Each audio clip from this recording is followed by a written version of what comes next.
Hello and welcome everyone to another Roman Reacts. We're here today during this cold, almost winter month to continue on watching some more videos for you. This one is actually going to be from the Fat Electrician, who's called The Watermelon War, America's Stupidest International Incident. And now I'm curious as to what that's about because I have never heard of this story before. So, yeah. But I really enjoy listening to Fat Electrician. He's always bringing something new to the table. He's always bringing out new stories that are just so out of place, but so in place at the same time, if that makes sense. And yeah, let's just continue to watch more of these and just have fun with them. Okay, so here we go. All right, we got that settled. We got that taken care of. So yeah, I'm really curious as to what the story is about. So let's get this started and have some fun with it. Okay. All right, fair warning. This one's gonna get weird.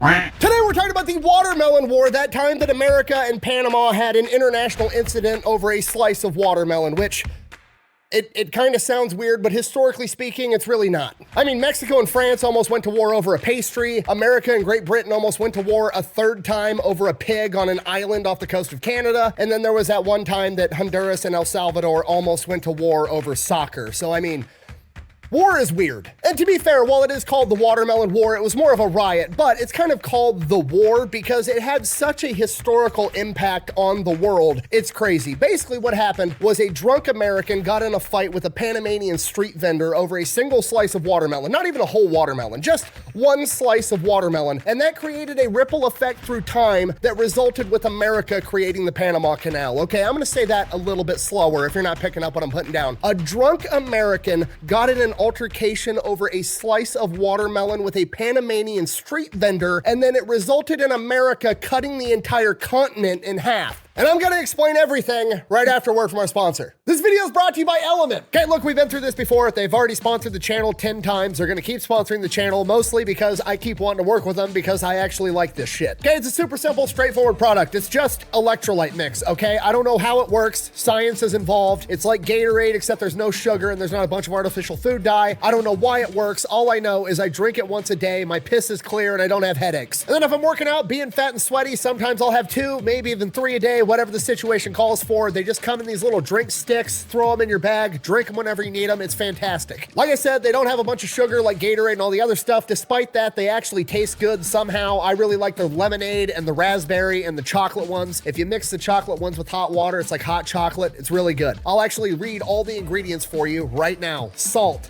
citric acid, magnesium, potassium, natural flavors, stevia extract, the end, manufactured in the USA. And if you're like super ultra health minded and you don't want the stevia extract, they have a raw version where it just tastes like salt. You mix it with your water and then it tastes like salt water. But hey, your piss is gonna be clear and you won't have headaches. You do you. So if you want to give Element a try, head over to drinklmnt.com/fatelectrician. I'll have that link down below and you're gonna get a free sample pack with every order. Let's get back to the video. All right, our story begins in the 1840s, and at this point in time, Panama is not a sovereign nation like it is today. Panama is owned by basically what amounts to today Colombia, and the two countries together are known as New Granada. And Panama in particular is very important at this point in time as well as today because the Panamanian Isthmus, it's only like 46, 47 miles to cross from the Atlantic to the Pacific Ocean. And it seems counterintuitive, but even though the Panama Canal doesn't exist yet, it's still the fastest way to get from the east coast of the United States of America to the west coast. The reason for that is you have 2 options if you want to go from like New York to San Francisco, right? You can A, get in a covered wagon, and then you can drive your covered wagon all the way across the United States of America through cowboy country where bandits are trying to rob you, through Indian territory where Native Americans are rolling up on horseback, shooting giant fucking toothpicks at you the entire time. And if you make it, the entire voyage takes you like 6 months. Option B, you can go to New York City, hop on a boat, take that down to Panama, walk 47 miles across the Panamanian Isthmus, hop on another boat, take that up to San Francisco, and that voyage is only going to take you 4 to 6 weeks and is way safer. Because of this, pretty much every major superpower in the world wants control of Panama because they control how fast you can get from the Atlantic to the Pacific Ocean, which is a humongous deal. America's looking at Panama like, how do you guys feel about democracy? The British are looking at Panama like, hey, how would you guys feel about having a king? And the government of New Granada realizes they need to get something figured out, otherwise one of these countries is going to invade, go to war with them, and potentially take over Panama. So they decide they're going to team team up with one of these world superpowers, and the superpower that they pick is the one that's closest. They're going to team up with America, and they create the Bidlack Treaty in 1846. And what the Bidlack Treaty essentially says is, okay, Panama is its own sovereign nation. We're going to allow you to have your military here. We're going to allow you to transport things across the Panamanian Isthmus. In exchange for us letting you do that for free, you're going to guarantee that Panama remains sovereign. You're not going to invade us, and if anybody else tries to invade us, you're going to come back us up. That's the Bidlack Treaty in a nutshell. And America takes that deal because America's getting everything they want. They don't actually want to own Panama. They just want to be able to transport their shit from left to right, from the Atlantic to the Pacific.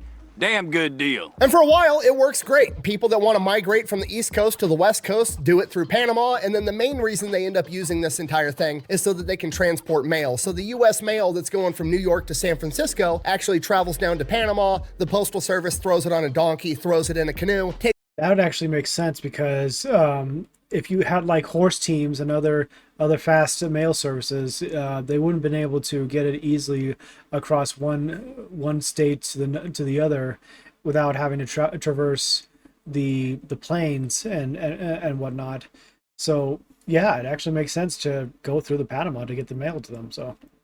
Takes it across the Panamanian Isthmus, loads it on another boat, takes it up to the West Coast. But then somebody in California strikes gold, and suddenly the California gold rush starts, and the traffic going through the Panamanian Isthmus to get up to California explodes exponentially. Now there's tens of thousands of people making this voyage so they can go up to California and try their luck at panning for gold. Then somebody gets a bright idea. Hey, we've got thousands of people that want to get transported 40 miles across this Panamanian Isthmus as fast as possible so they can get up to California. If we make it faster for them, we could probably make a lot of money, so they start building a railroad. Now, instead of having to trek 47 miles across some donkey path, you're just going to be able to board a train, drive it 47 miles, hop on a boat, you're good to go. So they start building this railroad. They employ a ton of local Panamanians to build the railroad for them, and it's a humongous boost to the Panamanian economy. That's where everybody's making all of their money. It's going great. Then to support the railroad, there's all kinds of other businesses coming in. They're throwing up hotels, they're throwing up bars, they're throwing up casinos, so people have stuff to do in that area while they're waiting to board the train, or once they get off the train, they can buy more supplies, whatever the case is. So they're throwing up a bunch of businesses as well. And fairly quickly, it's like this little tiny America inside of Panama. There's all these different businesses. You've got all these travelers coming through, spending money. It's an economic powerhouse. But we all know the saying, more money, more problems. I'm pretty sure Gandhi said that, but regardless, because of all this new money coming in, people and organized crime come in to take advantage of it, and there's a bunch of Panamanian bandits that are robbing people and disrupting the construction of this new railroad, so that pisses off the railroad company. So the railroad company hires a guy to solve the problem, a guy by the name of Randolph Runnels, who was a Texas Ranger up until this point. Just for the record, everybody thinks a Texas Ranger is like some weird state of Texas version of like the FBI, which today it kind of is. But back in the day, the Texas Rangers were basically Green Berets. These were special forces dudes that were going out into the wilderness and fighting off Native American tribes using guerrilla warfare tactics. These were not the guys that you wanted to fuck with back in the day. You come to the wrong place to dog wade, boy. That's right, old man. Watch those fancy shoes.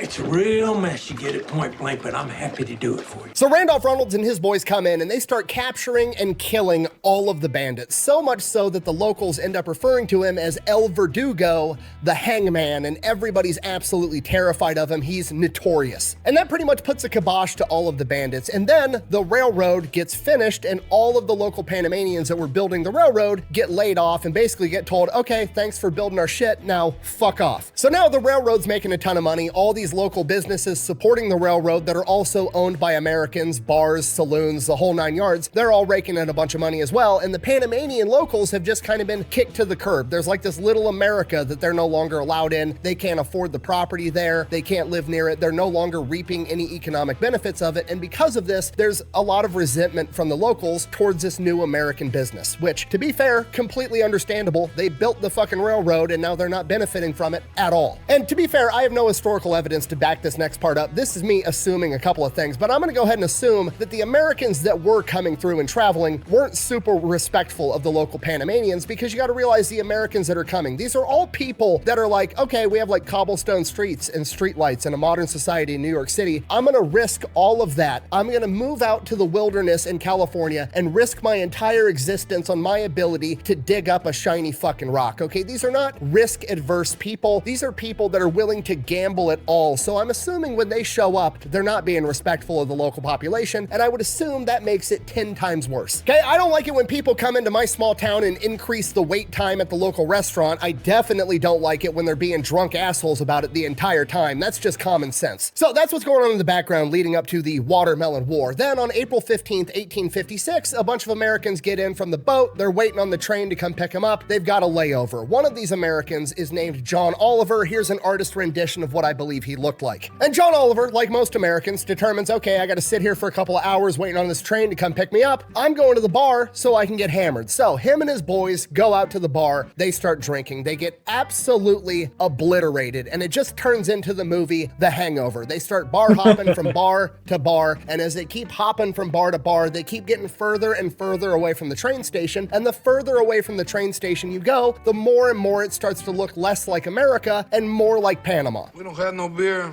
just tequila. What's tequila?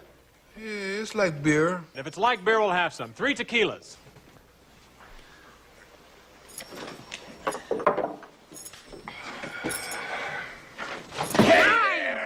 Now, somewhere along the line, they cross paths with a Panamanian street vendor that's selling slices of watermelon by the name of Jose Luna. And depending on which source you want to read, there's 2 different versions of what happens next. Version number 1 is that John Oliver is being a drunk asshole. He walks up, grabs a slice of watermelon from Jose's cart, just starts eating it, and refuses to pay. Version number 2 of the story is that Jose Luna kind of does the tourist trap thing where the local street vendor comes up and like makes it seem like he's giving you a gift for free, and then after you put it on or you start eating it, he then expects you to pay him. Regardless of which version of that story it was, the fact of the matter is Jose Luna now believes that John Oliver owes him a dime for this slice of watermelon, and a dime for a slice of watermelon at this point in time is an outrageous sum of money. There it is! It's beautiful! Take your hat off, boy, that's a $1 bill! So they get into an altercation over this watermelon, they're arguing back and forth, and finally one of John Oliver's buddies, whose name has been lost to time, but here's an artist rendition of him, he decides that he's had enough of hearing about this, he'll just pay for the watermelon. So, like an adult trying to de-escalate the situation, he pulls a dime out of his pocket and then overhands it at Jose's face, hits him right in the forehead.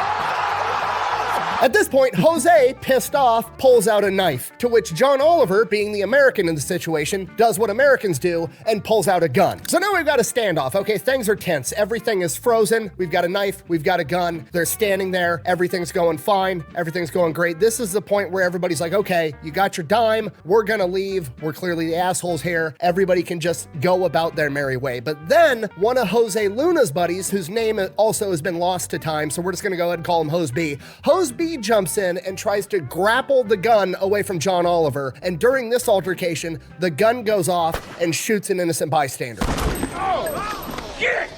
Ah, you mother...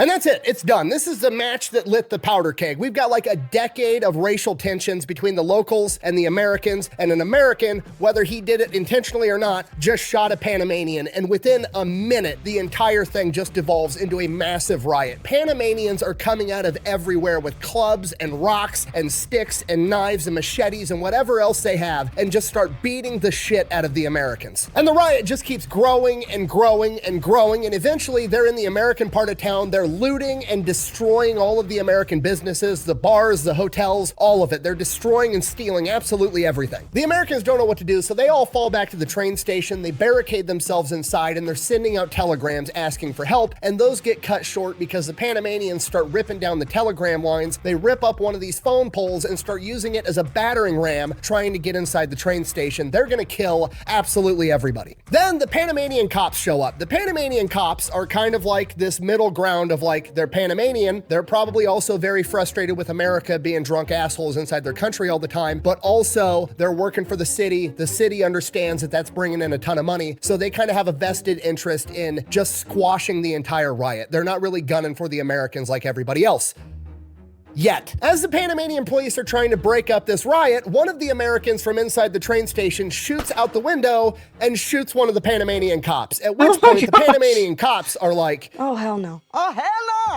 So now the cops are on Team Riot, and just as it's starting to look like they're gonna break into this train station and it's gonna be a massacre, a train pulls up. Okay, it wasn't there. Don't know exactly what went down, but in my head, I imagine this train slowly rolling up and coming to a stop, and before the doors open, the whole mob has just like stopped, and they're now looking at this train like, Americans just showed up, we're gonna beat their fucking ass. And then the train doors open, and out walks El Verdugo. Fucking Randolph Reynolds and all of his Texas Ranger buddies walk out with guns, aim them at the mob, and Randolph Reynolds says, drop your weapons, at which point the Panamanians drop their machetes, their sticks, their rocks, their clubs, whatever they got, and they just fucking run. They're already scared shitless of this guy. He's a living, notorious legend. They take off. The riot is over. The smoke clears. 18 Americans have been killed. 2 Panamanians have been killed. A bunch of American businesses are destroyed. They were ripping up the railroad tracks. They ripped down all the telegram lines. It's a complete disaster. But it's not over yet, because the American government hears about what happened, and they have the typical American government knee-jerk reaction, and they send in the Marine Corps.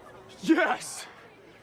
That's awesome! The Marines land in Panama 3 days after the watermelon riot, which is outrageously fast considering how long it takes for any communication in the 1840s. So the Marine Corps gets there, nothing really happens, they never fire a shot, basically the entire thing is over by this point in time. However, now the government of New Granada is pissed off that America just sent its military into their country. Like, that's an act of war, this is kind of a big deal. So the government of New Granada is like, you can't have your military in our country, to which America pulls the Uno reverse card, and they're like, actually we can. We've got the Treaty of Bidlack that says we can have our military here to secure our own affairs, which is exactly what we're doing. To which the government of New Granada is kind of like, shit, they got a point. Okay, fine. The military can be here, do whatever you gotta do, and then get out. America, in typical American fashion, then doubles down and is like, by the way, whether it's our fault or not, whether we started this fight over a slice of watermelon, you guys destroyed a bunch of our stuff, the New Granada government is gonna pay for it. They fold, they agree to pay America $400,000, which is a ridiculous amount of money at this point in time, as a settlement between the two. And then America triples down and uses this as an excuse to create American military bases on the islands right off the coast of Panama. So now America has military bases right off the coast of Panama, and they have the diplomatic justification to be able to use their military anytime anything is going on the Panamanian Isthmus that they don't like, which they end up using and deploying the Marines like 15 more times over the course of the next 5 decades. So now we're in the early 1900s, 1903, America's got a president by the name of Teddy Roosevelt. Here I come. Oh, here I come. And Teddy Roosevelt decides he wants to build the Panama Canal. He wants to be able to drive his boats right through Panama to go from the Atlantic to the Pacific and vice versa, and that's what he wants. So he goes to the Colombian government. The New Granada government has been renamed to the Colombian government somewhere within the past 50 years. It's the Colombian government now, doesn't matter. So he goes to the Colombian government and asks for a treaty so he can build the Panama Canal, and the Colombian government refuses. No.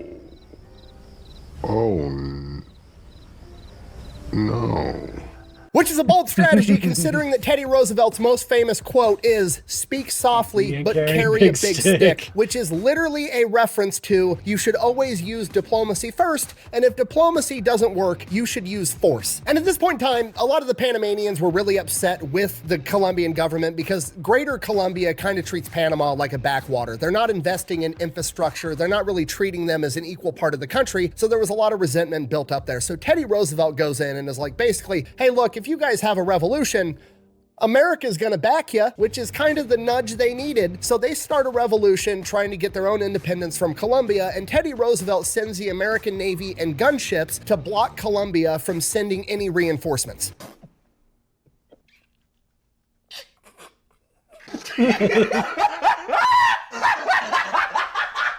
Because of this, Colombia doesn't even really try to stop the revolution. They're not able to send their military in there, and the entire revolution is relatively bloodless and nonviolent, and Panama becomes its own sovereign nation. And you're never going to believe this, but the new Panamanian government is willing to sign a treaty to let America construct the Panama Canal. What are the odds of that?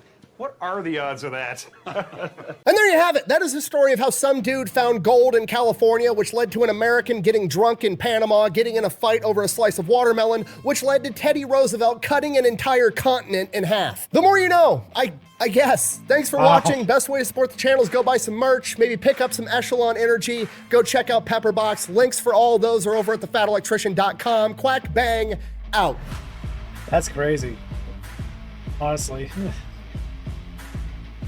Not gonna lie, I pride myself on never using clickbait. If I tell you that prohibition led to 2 billion pounds of cheese being in an underground cave in Missouri, I mean it. And if I tell you that a slice of watermelon made Teddy Roosevelt cut an entire continent in half, that's exactly what happened. See you later. I believe it.